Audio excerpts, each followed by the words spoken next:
Hi, this is Dick Gross. I'm back with Fat Chance, and today we're going to introduce a new topic, which is called conditional probability. Let's begin with a famous problem, which is called the Monty Hall problem. It's named after the host Monty Hall of the television show Let's Make a Deal.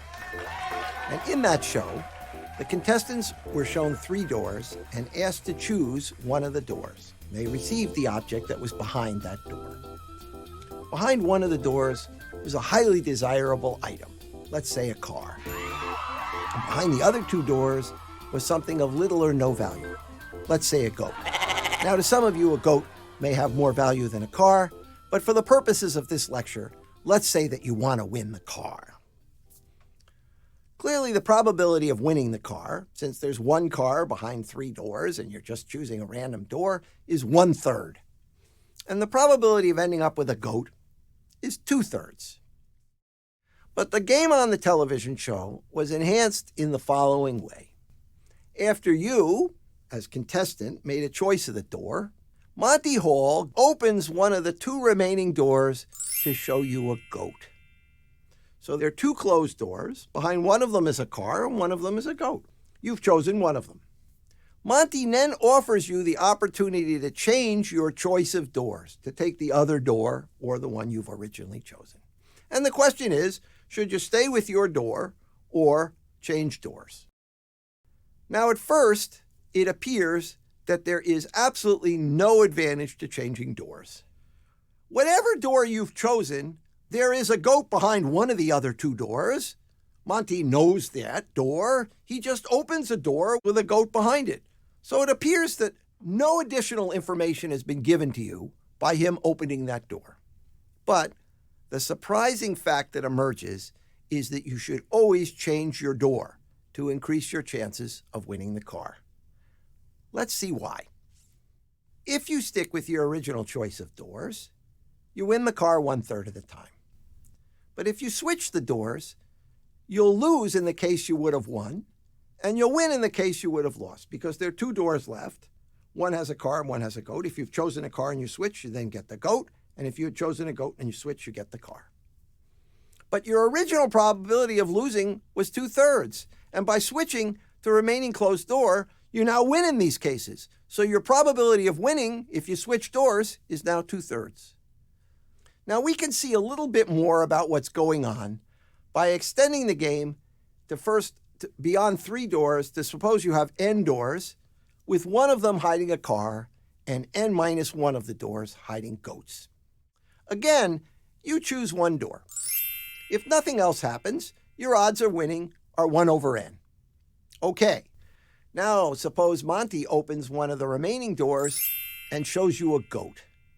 Should you stay where you are or switch your choice and take one of the remaining n-2 closed doors? If you're going to win and you switch, you now lose. On the other hand, if you were going to lose, switching gives you a chance of winning. And in fact, the probability of you winning if you switch is 1/n-2, because there are n-2 remaining doors.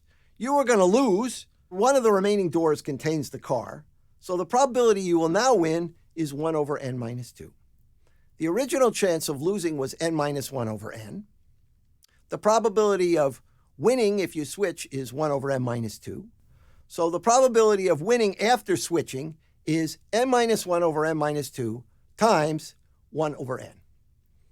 Since the fraction n-1/n-2 is always greater than 1, the probability of winning after you switch is greater than 1/n, which is the probability of winning with the original choice. So the correct strategy is always to switch. The Monty Hall problem and its enhancement to n doors introduces a new idea in our study of probability called conditional probability.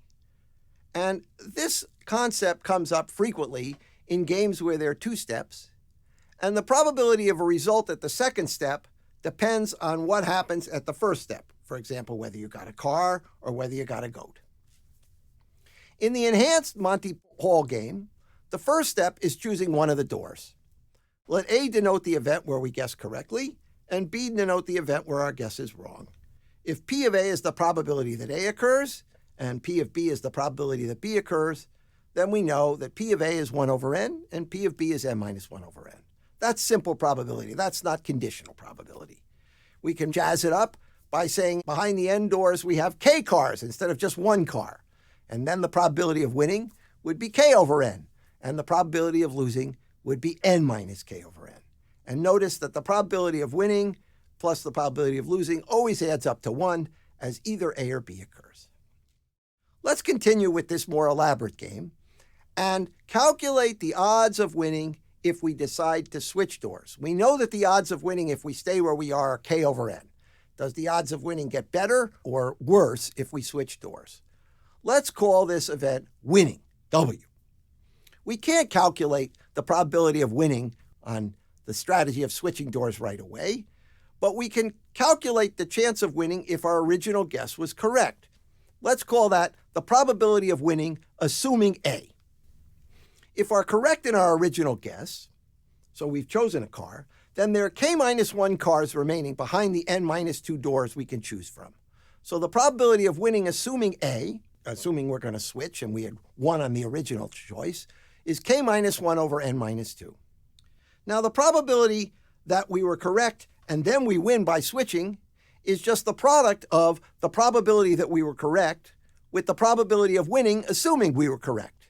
And that becomes k minus 1 over n minus 2 times k over n. That's the probability of winning and having the correct choice the first time.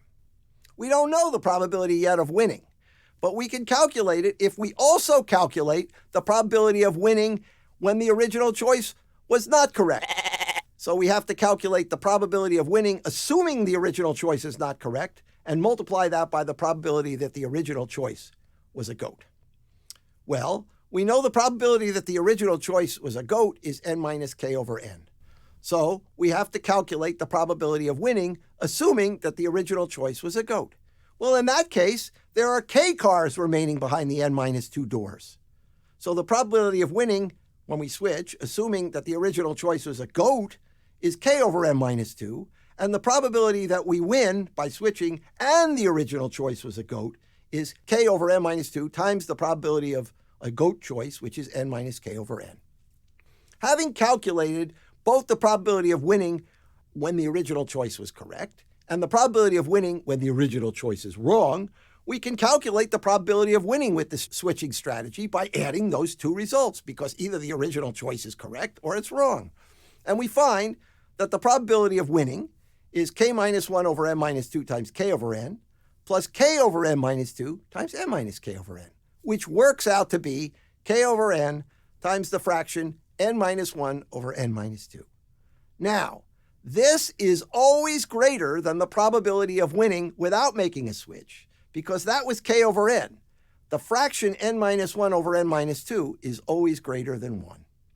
So even in our most elaborate form of Monty Hall, with k cars and n minus k goats behind the n doors, you should always switch the door once Monty Hall shows you a goat.